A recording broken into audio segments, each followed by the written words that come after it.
You may have heard about the 13-year-old white boy who was on the bus and he was brutally beaten by three black youths. Why?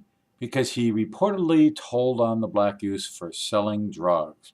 That's right. He's trying to say, I don't want drugs sold at my school. I'm told to turn them in when it happens. Doing the right thing, you know, get punished anyway. But the weird thing about this is the father of one of the black youths who was involved in the beating testifies in court and says, oh, my son suffered enough already. Getting caught. See, that's his suffering, that he got caught and he had to be dragged through this.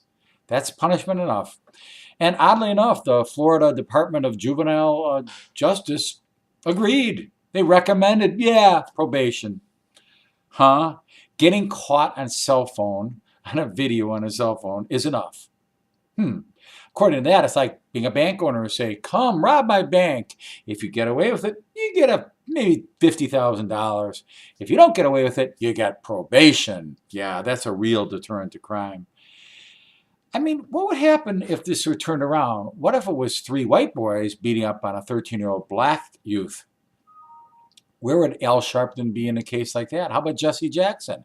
Where were they in this case? In fact, WND.com reports that Al Sharpton and Jesse Jackson were missing in action.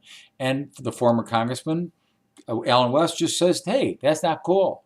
You can't have a double standard like that.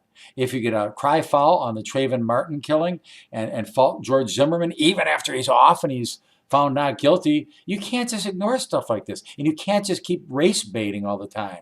I mean, it's reverse racism, and it's getting bad.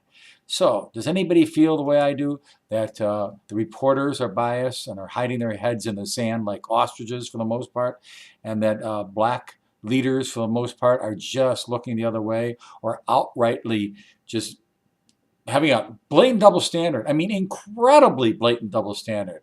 Or am I alone on this issue? Just asking.